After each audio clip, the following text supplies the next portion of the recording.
Sir ये है साहब का कमरा। आप लोग जरा 2 मिनट यही रुकिए, मैं साहब से पूछ लेता हूँ। पूछ लो, उनको बोलो कि कुछ सीआईडी वाले हाल चाल पूछने उनका। जी सर। साहब सीआईडी वाले आए हैं आपसे मिलने। साहब कुछ बोल रहे नहीं है साहब। जरा हटो। जी। मिस्टर विलास, विलास,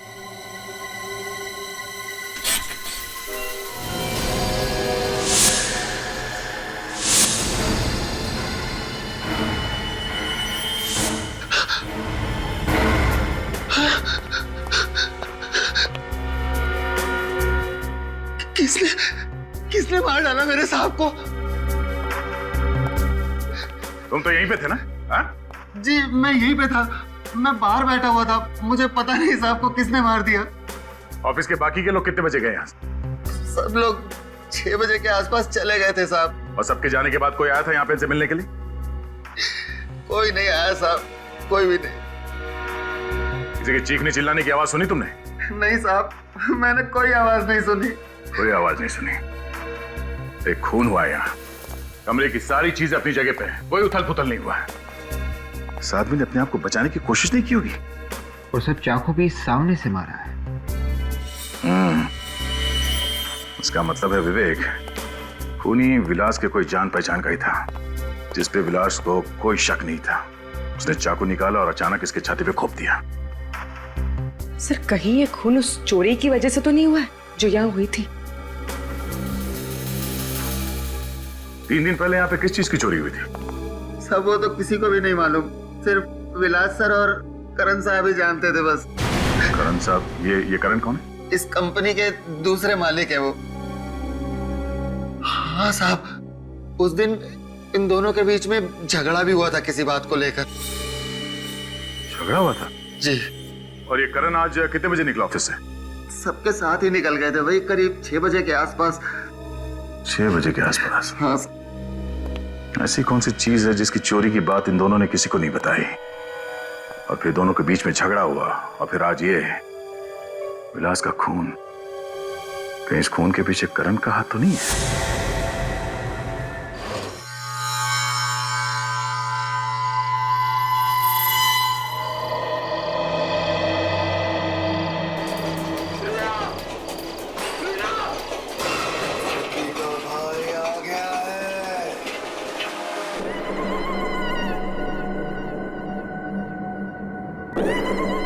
साल पहले खजान में नाम की ट्रेन का एक्सीडेंट हुआ था। मेरे डैडी को भी क्या हुआ कुणाल? तबीयत तो ठीक है ना आपकी? तुम हमेशा अपशकुनों वाली बातें क्यों करती हो मुझसे? तबीयत पूछने में कैसे अपशगुन कुणाल? आप यूं नाक चढ़ा के शू शू कर रहे हैं तो क्या पूछना फर्ज नहीं बनता मेरा? एक मिनट, मुझे कुछ जलने की बदबू आ रही है। हे भगवान! क्या हुआ? My God! ये कैसे? एक काम तुमसे ठीक से नहीं होता है। टेबल साफ करने के चक्कर में ध्यान ही नहीं रहा। ध्यान रहता कहाँ है आजकल तुम्हारा? कुणाल आप ऐसे क्यों बोल रहे हैं? आज से पहले कभी ऐसा हुआ है क्या? आज पहली बार ही हुआ है ये। पता है दूध का इस तरह से उबल के गिर जाना मतलब कितनी बड़ी मुसीबत को तुमने दावत दी है। जरूर कुछ अनहोनी होने वाली है। हे भगवान! कुणाल ये सब अंधविश्वास है, कोई अनहोनी नहीं होगी। तुम चुप रहो, जबान मत लड़ाओ मुझसे। तुम्हें पता है करतपुर वाली आंटी के वहां भी ऐसा ही हुआ था। सुबह सुबह चाय रखी थी, दूध उबल के गिर गया उस दिन। उसी दिन शाम को उसके बेटे की एक्सीडेंट में मौत हो गई। कुणाल वो एक्सीडेंट गाड़ी वाले की गलती से हुआ था। गाड़ी वाले ने सामने से टक्कर मारी थी उसे। बस बस बस बस बस, ये सब कुछ नहीं सुनना चाहता हूँ। हे भगवान, अब तो मैं ऊपर वाला ही बचा सकता है। पता नहीं क्या अनहोनी होने वाली है। हे भगवान! एक दूध उबलने से इतना बड़ा बवाल।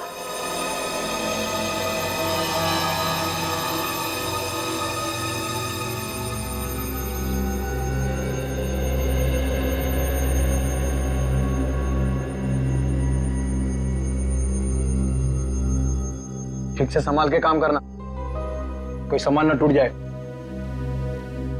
आपको बस सामान की पड़ी है ना कुणाल? इस घर में मैं भी रहती हूँ, मेरी कोई चिंता नहीं। तुम हर बात को उल्टे तरीके से क्यों समझती हो? हाँ? तो कल रात को दूध उबल के गिर गया था, इसीलिए बोल रहा था कि आज थोड़ा संभाल के काम करना, नहीं तो फिर से कोई नुकसान हो जाएगा। कौन सा नुकसान हुआ है कुणाल? नुकसान की अगर इतनी परवाह है ना तो खुद काम कर लिया करो। बस जरा सा ठीक से काम करने को बोलो, खुद कर लो। तुम्हें तो कुछ बताना ही बेकार है, कुछ समझाना ही बेकार है।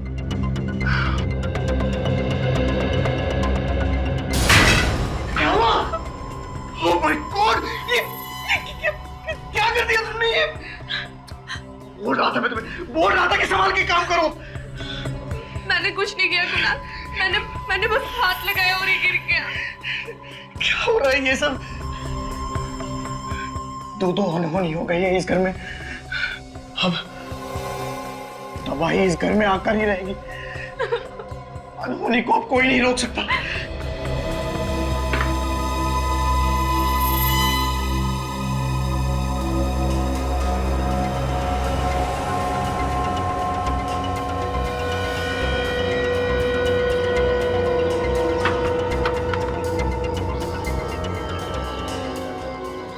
कितनी बार कहा है इनसे कि कपड़े सुखाने का स्टैंड ले आए, लेकिन कानों पे जू ही नहीं रेंगती। हमेशा अंधविश्वासों में फंसे रहेंगे। ये करने से ये हो जाएगा, वो करने से वो हो जाएगा।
अरे रुकिए, अंदर किधर जा रहे हैं? अरे जाने देना यार, सामान बेचना है। अरे बाहर बोर्ड नहीं पड़ा, फेरी वाला और सेल्समैन को अंदर आना मना है। अरे यार और जाओ तो कहाँ जाओ?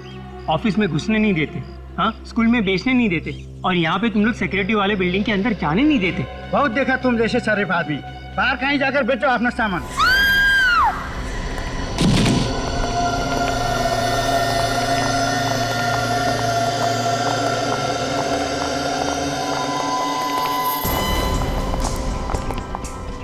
हटिए हटिए। अरे किसके पास फोन है? किसके पास? जल्दी एम्बुलेंस को फोन लगाइए, हॉस्पिटल लेके जाना पड़ेगा ना। पता नहीं साहब कैसे गिरी। कोई फायदा नहीं है एम्बुलेंस बुलाने का, ये तो मर चुकी है। किसी ने इसके हस्बैंड को बुलाया है क्या? सुना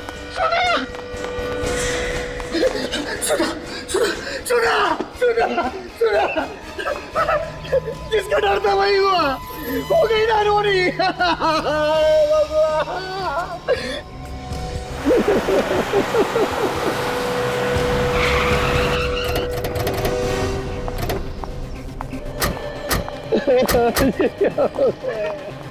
अरे मेरी बैग की लाश।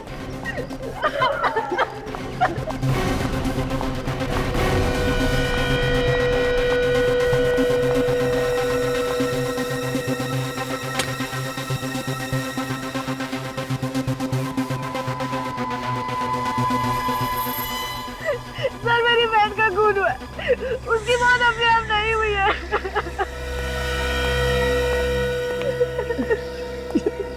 तुम क्या कह रही हो रिया? अचानक ऊपर से नीचे गिरी है वो, तो कैसे कह सकती हो कि ये एक्सीडेंट नहीं है? ये तो सीआईडी को ही पता लगाने दो कि वो गिरी है या गिरी गई है। सर ये नादान है सर। बहन की मौत के गम में कुछ भी बोली जा रही है सर। हाँ समझ सकते हैं, बहन की मौत का धक्का लगा है। तुम्हें धक्का नहीं लगा? सर मैं तो लूट गया सर, इसके बगैर अब मैं कैसे जिंदा रहूंगा सर। वैसे सुधा ऊपर से गिरी कैसे? सर बालकनी में कपड़े सुखा रही थी। बालकनी में कपड़े सुखा रही थी?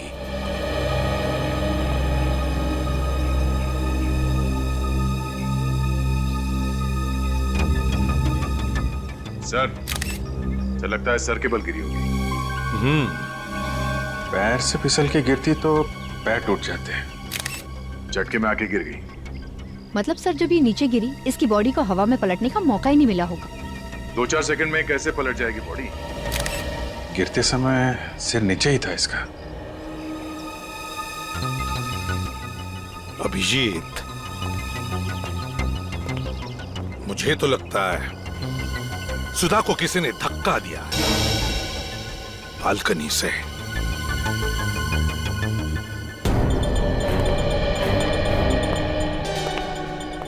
एक बात बताओ,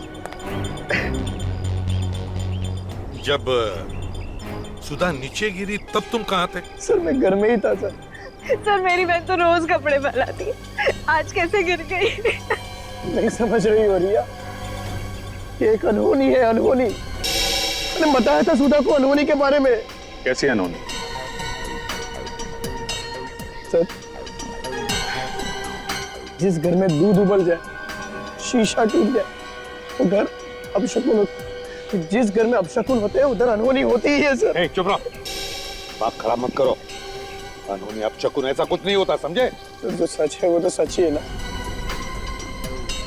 शायद आप लोगों को मालूम नहीं है सर। एक बहुत बड़ी अनहोनी है सर। अपशकुन का नाम लेके तुम लोग बीवियों को ऊपर पहुंचाते रहोगे और हम लोग खड़े तमाशा देखते रहेंगे, हैं? सर हद है। ये लड़की अकेली नहीं गिरी है, साथ में कुछ लेकर गिरी है। ये कपड़े का टुकड़ा फंसा हुआ था हाथ में, शायद किसी चीज को पकड़ने की कोशिश की होगी इसने। और सर इसके नाखूनों में खाल फंसी हुई है। दिखाओ जरा, ये देखिए।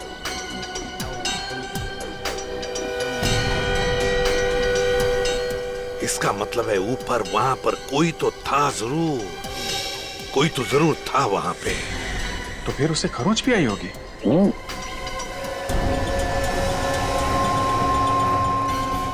अपना हाथ दिखाओ, हाथ दिखाओ, हाथ दिखाओ, वहां दिखाओ।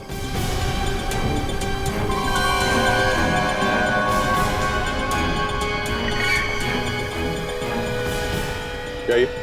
कल शाम को चोट लग गई थी सर। अच्छा,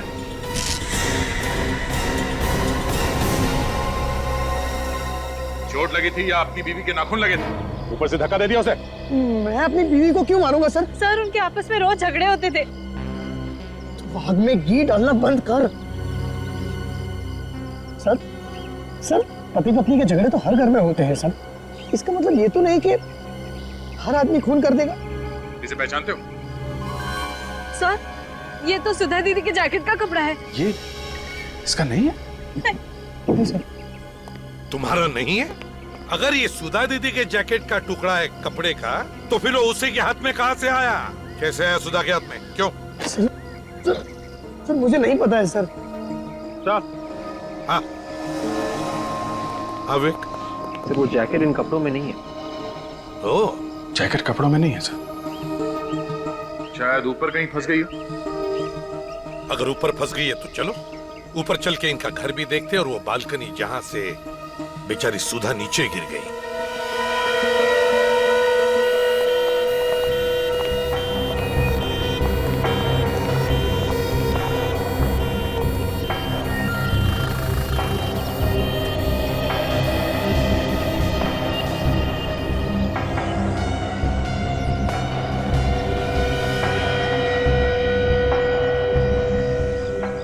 जैकेट तो यहाँ नहीं है सर।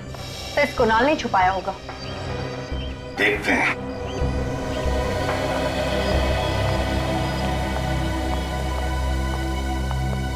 हाँ तो कुणाल, सुधा की जैकेट कहाँ है? सर मुझे सच में नहीं पता है सर। पता नहीं है। देख, ढूंढो जरा घर में अच्छी तरह से, देखो कहां पर है जैकेट।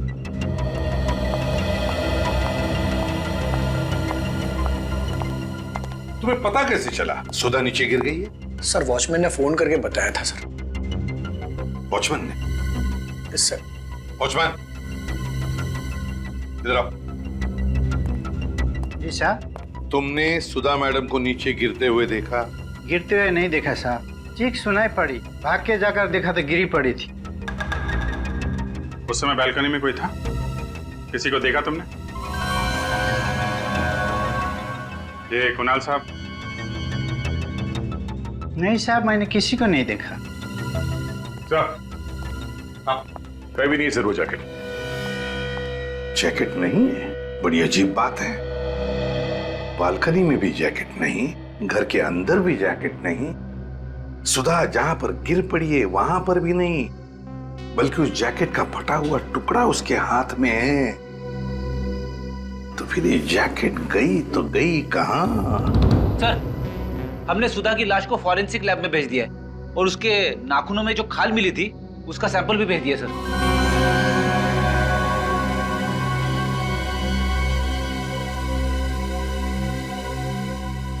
कुणाल जी, फॉरेंसिक की रिपोर्ट आने के बाद तो तुम्हारी मुश्किलें और भी बढ़ेंगी।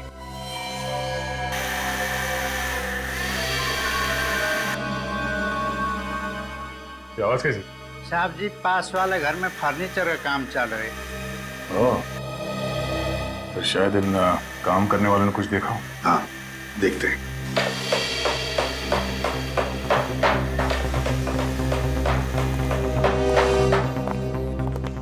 क्या हुआ साहब? आसपास तुम्हारे इतना कुछ हुआ है, तुम्हें पता है भी या नहीं? साहब, शाम तक काम खत्म करके देना है, तो बाहर क्या हो रहा है बिल्कुल ध्यान नहीं। बाजू के घर में जो औरत रहती थी उसका किसी ने खून कर दिया है।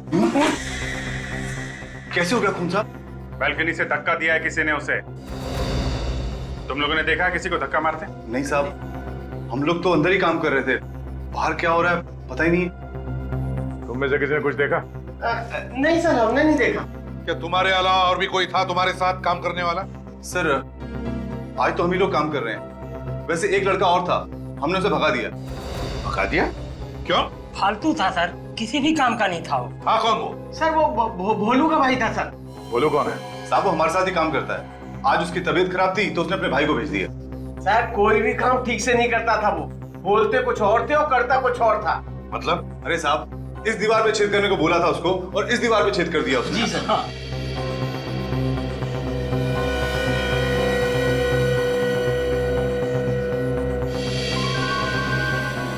सर, ये देखिए सर।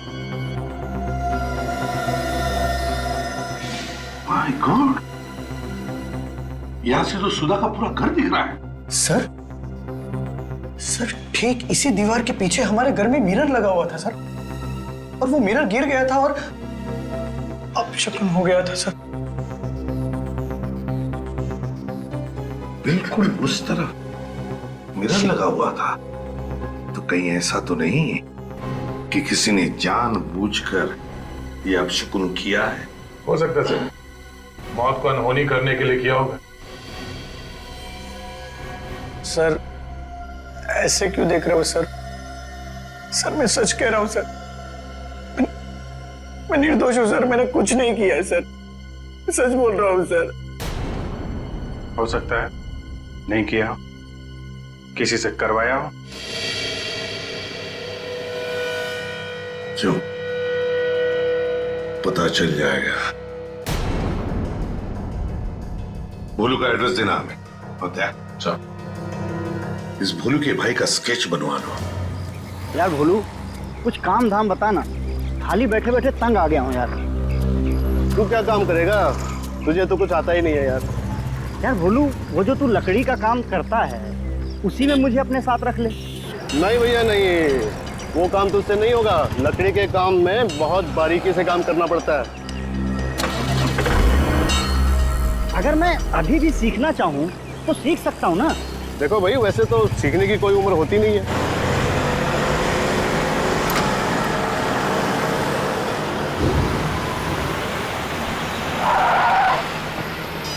फोन है।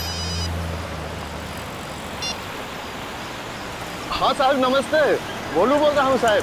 हाँ साहब कल आ जाएगा आपका सामान। हाँ आपके घर पे छोड़ के आऊँगा साहब। जी साहब। हाँ साहब।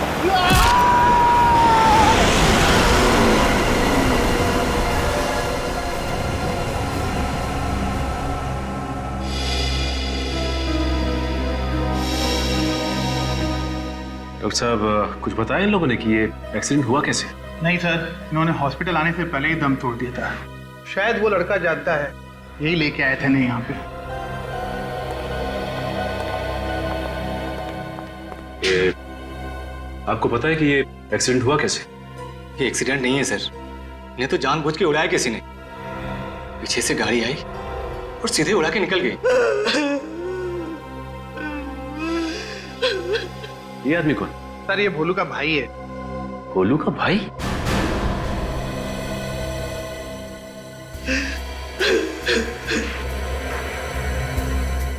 सर स्केच में तो कोई और ही है। अगर तुम भोलू के भाई हो तो फिर ये कौन है? मैं इसे नहीं जानता। नहीं जानता? लेकिन ये आदमी तो भोलू का भाई बन के काम पे गया था जहाँ भोलू काम करता है। मगर आज तो काम बंद था भोलू भैया का। क्या? कौन बोला काम बंद है? आज सुबह फोन आया था भैया को, बोला आज काम बंद है। मतलब भोलू की तबीयत कुछ खराब नहीं थी, उसे काम पे आने से किसी ने मना किया था। सर ये सब खूनी की प्लानिंग होगी, उसी ने भोलू को मना किया होगा। अच्छा इस भोलू का मोबाइल कहाँ है? हॉस्पिटल के ऑफिस में जमा है। काजल एक काम कर, पता करो कि भोलू को किसने फोन किया और कहां से।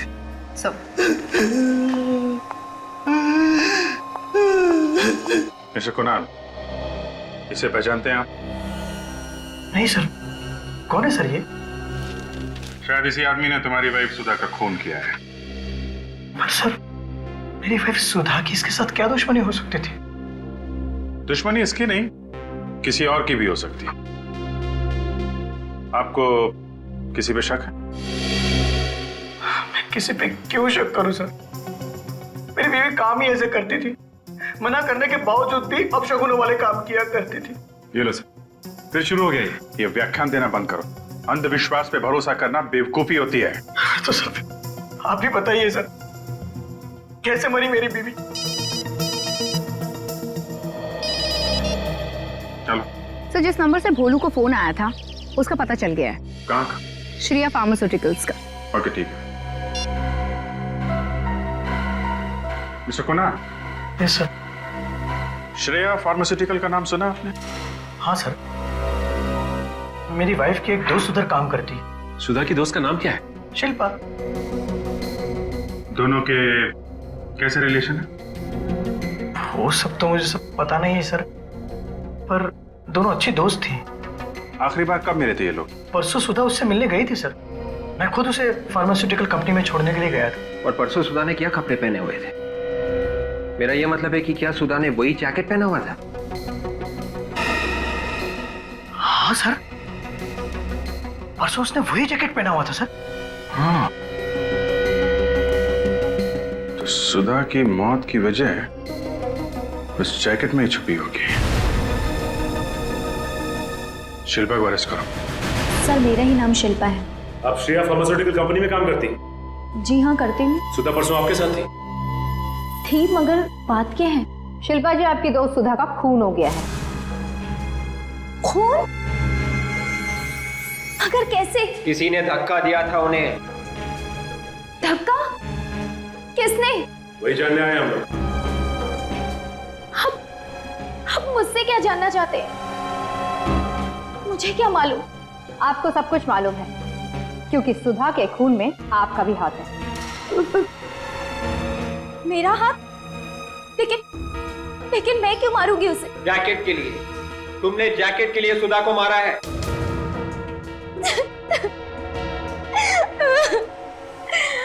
आप लोग क्या बोल रहे हैं? मुझे कुछ भी समझ में नहीं आ रहा। कौन सी जैकेट, कैसे जैकेट? शिल्पा जी हम उसी जैकेट की बात कर रहे हैं जिसे पहन के सुधा 2 दिन पहले आपसे मिलने आई थी, याद कीजिए।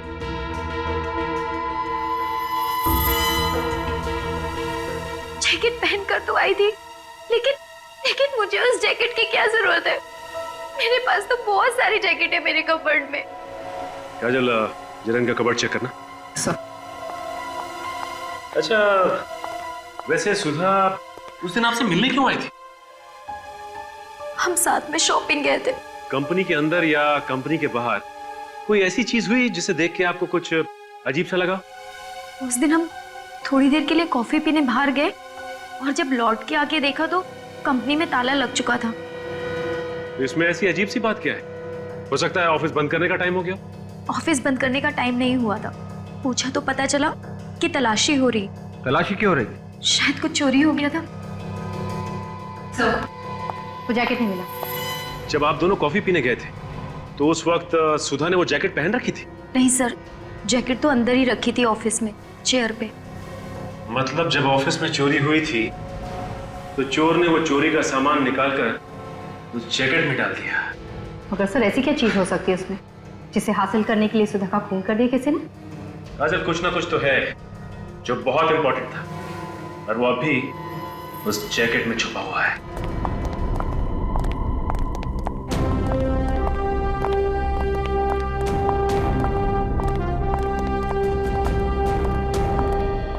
सर, ये है साहब का कमरा।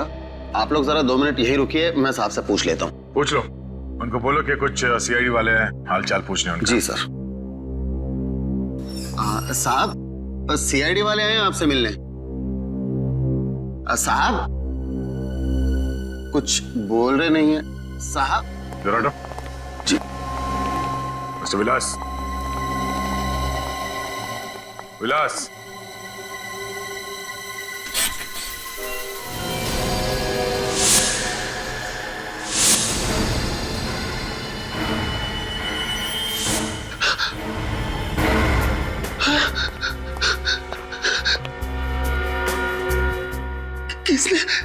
किसने मार डाला मेरे साहब को?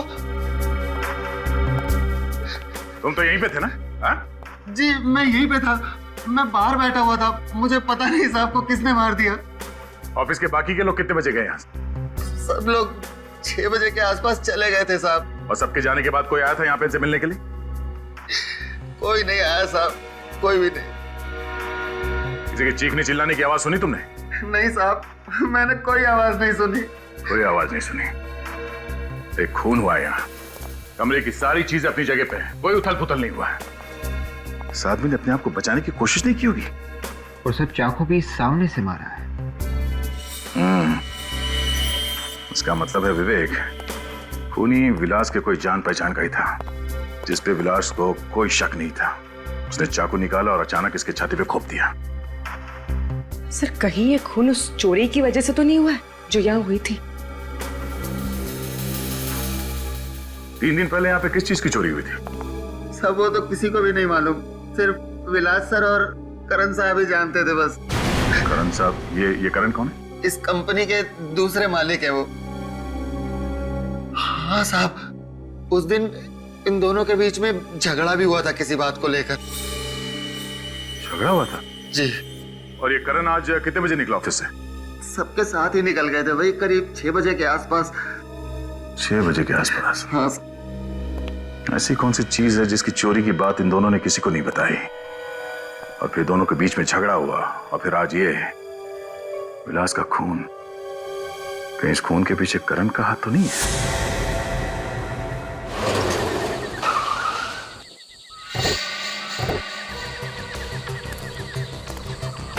लगता है घर में कोई नहीं है, चारों तरफ अंधेरा है। फिर वहां पे कोई है?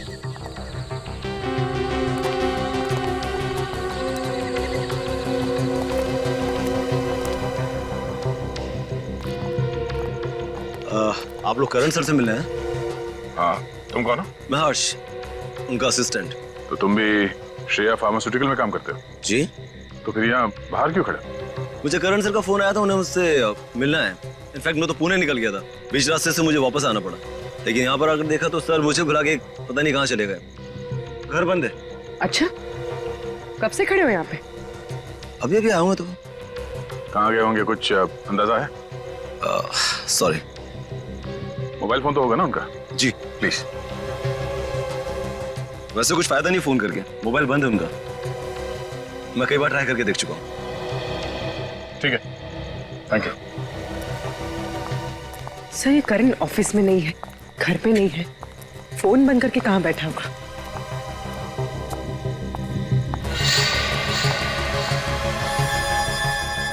अगर ये पुणे से 60-70 किलोमीटर गाड़ी चला के लाया है तो गाड़ी गर्म होनी चाहिए थी, मगर कार का बॉनेट तो ठंडा है।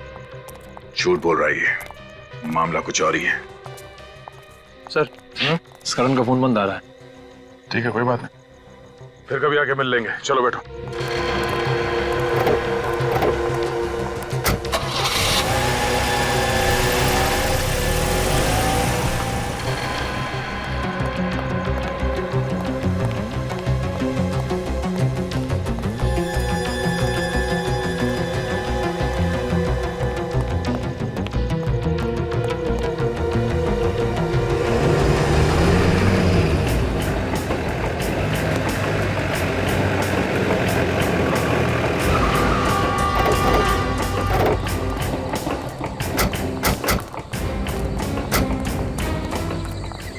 वो कहाँ जा रहे हैं सर?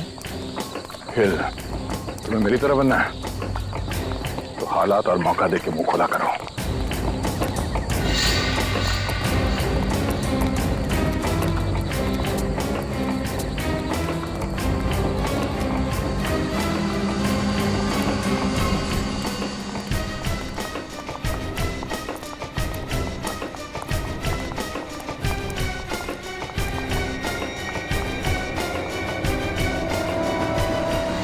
अबे अब तो बता दे,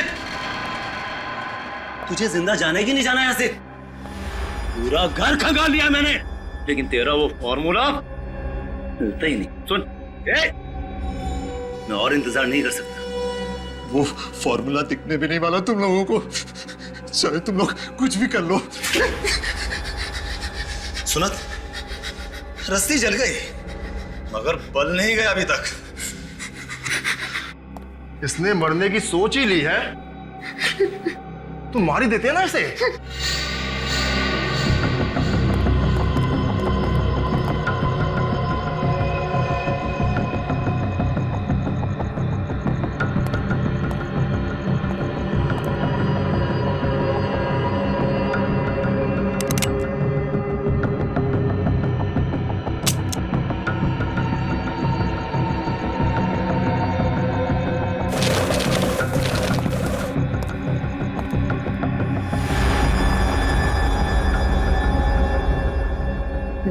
मैं मर जाऊंगा ना तो भी तुम्हें कुछ नहीं मिलेगा।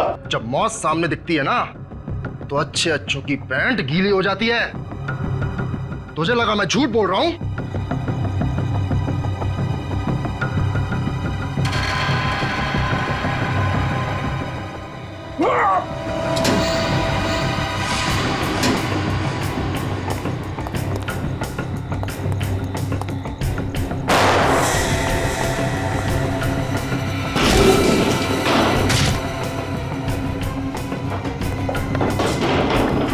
सीआईडी।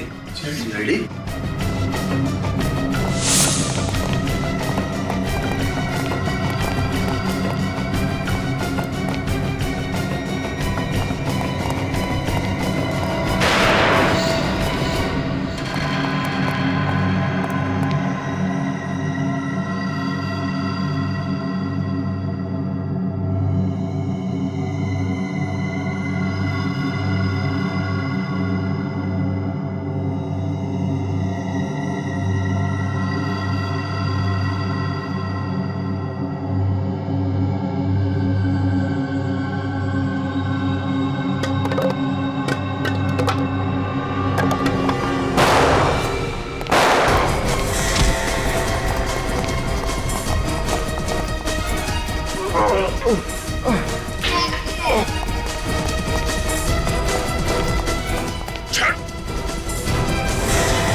सीआईडी को बेवकूफ समझा तूने।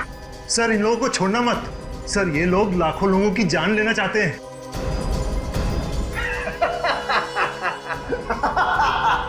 अरे कैसे बोल रहा है तू? सीआईडी से? सीआईडी वाले मेरा कुछ नहीं बिगाड़ सकते। और जिसकी मौत आई है उसे मरना ही पड़ेगा। दिमाग खराब है तेरा? हाँ? मौत के सामने खड़े होकर मौत को धमकी दे रहा तू? धमकी नहीं है ये, हकीकत है हकीकत। ये देख, फ्लाइट के टिकट और वीजा के कागज। आज रात 9 बजे हम लोग अमेरिका भाग जाएंगे। ये फ्लाइट के टिकट और वीजा ये अमेरिका का नहीं है, बड़ी हवेली का है। सोच लो, अगर हम लोग ठीक 9 बजे फ्लाइट में नहीं बैठे और हमने फोन नहीं करा, तुम्हारा एक आदमी वो जहर उस पानी की पाइपलाइन में मिला देगा। धमकी नहीं है ये, लाखों लोग मारे जाएंगे, कल न्यूज़पेपर में देख लेना। और तुम सीआईडी वाले ही फंसोगे। ये सच कह रहे सर, ये सच कह रहे। इन लोगों के पास वो जहर है जो थोड़ा सा पानी में मिलाने से लाखों लोगों की जान जा सकती है सर।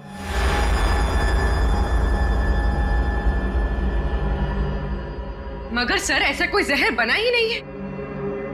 ये गलती मुझसे ही हो गई थी, मैंने ही वो जहर बनाया सर। मगर तुमने वो जहर बनाया क्यों? सर बनाना तो नहीं चाहता था मगर बन गया। लेकिन उसके बाद मैंने वो जहर डिस्ट्रॉय करने की बहुत कोशिश की, लेकिन विलास ने मुझे रोक दिया।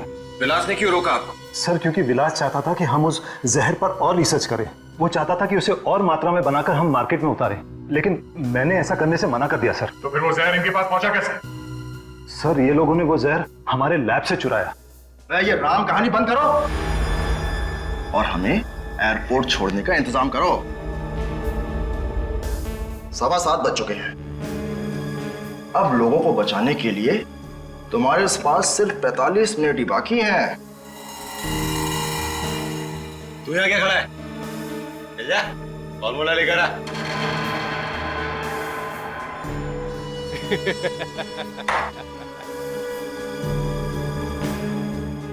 जाओ कर, वो फॉर्मूला इन्हें दे दो।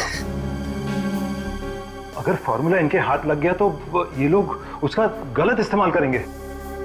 चाहे कुछ भी हो जाए, लाखों लोगों की जान बचाना हमारा फर्ज है। जी सर। और विवेक, तुम यहीं करण के साथ रहो, तब तक मैं इन्हें एयरपोर्ट छोड़ दूं। मगर सर हम इन लोगों पर यकीन कैसे करें? फ्लाइट में बैठने के बाद भी अगर इन लोगों ने उस आदमी को फोन नहीं किया तो वो तो पानी में जहर मिला देगा। यकीन करने के अलावा तुम्हारे पास और कोई दूसरा रास्ता भी नहीं है।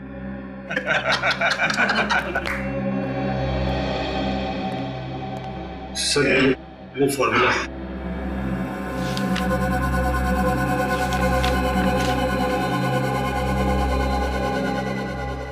इंस्पेक्टर, ये गन यहां पर रख दो। अब इसकी ना तुम्हें जरूरत है ना हमें।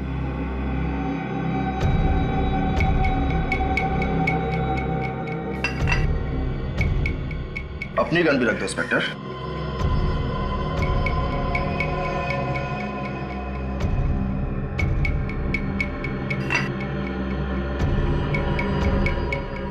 चले।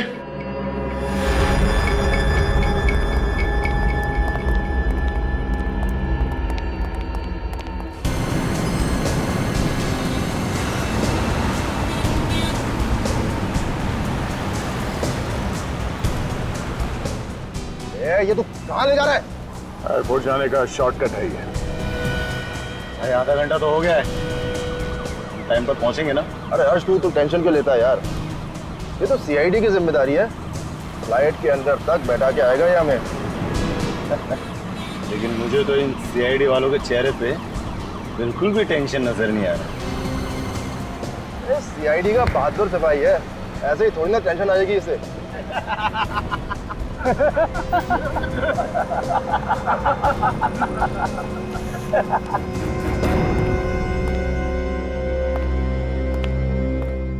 करण जी, आपने उस आदमी को देखा है जो पानी में जहर मिलाने वाला है? नहीं सर। फिर आपने ऐसा क्यों कहा कि ऐसा एक आदमी है? क्योंकि उपेंद्र ने फोन पे एक आदमी को कहा था तैयार रहना। कितने बजे? यही कोई 6:45 बजे। कितनी देर बात की थी? लगभग 15 सेकंड।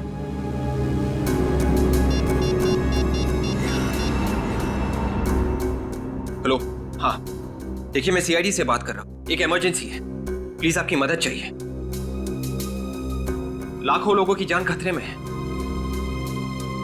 7:15 बजे के आसपास उपेंद्र नाम के आदमी ने किसी को फोन किया था और लगभग 15 सेकंड बाद की थी। जी, जल्दी से पता लगाना है कि उसने किसको फोन किया था और वो आदमी इस वक्त है कहाँ। 8 तो बजा है, अभी तक फोन नहीं आया।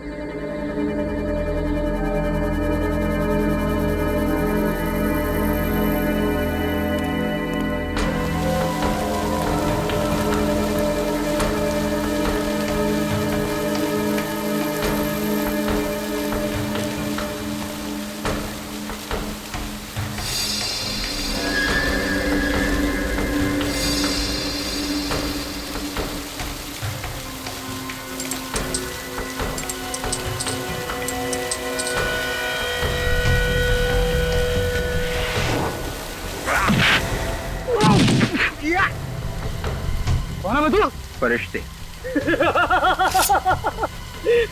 अरे फरिश्ते तो लोगों को ऊपर लेकर जाते हैं, तू तो आज खुद मौत के मुंह में फंस गया।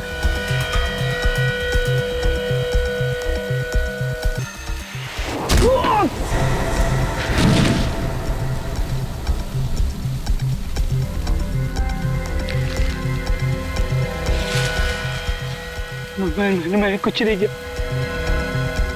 मैंने कुछ नहीं किया।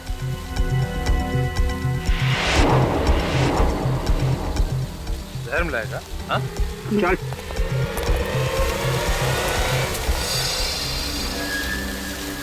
आठ बज गए, 8 कहाँ पे घुमा रहा है मैं? तुम्हें क्या लगा कि मैं तुम लोगों को एयरपोर्ट लेके जा रहा हूँ अमेरिका जाने के लिए? हाँ, अब मरेंगे, अब करोड़ों लोग मरेंगे, कोई नहीं बचा सकता उनको मरने से। हर्ष तू फोन लगा अपने आदमी को, बोल उसको अभी जहर मिलाए पाइपलाइन। लगा फोन लगा। अभी तक तो सीआईडी वालों ने तुम्हारे लोगों को पाताल से भी ढूंढ के निकाल लिया होगा।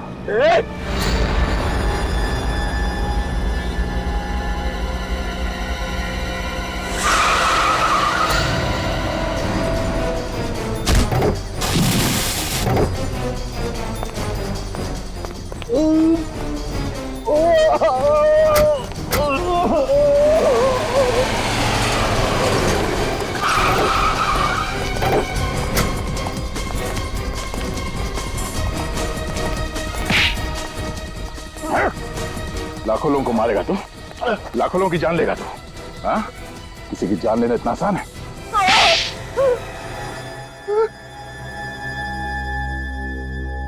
हाँ, मैं हूं सर, मैंने ही धक्का दिया था सुधा को। क्यों धक्का क्यों दिया सुधा को?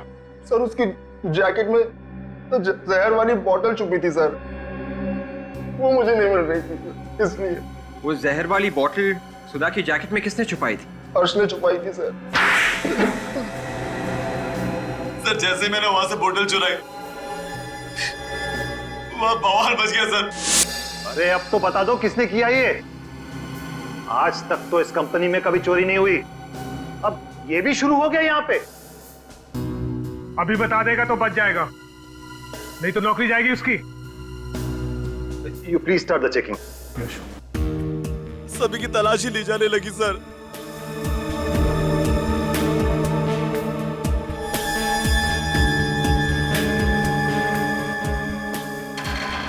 और मैंने वहां पर सुधा की जैकेट देखी।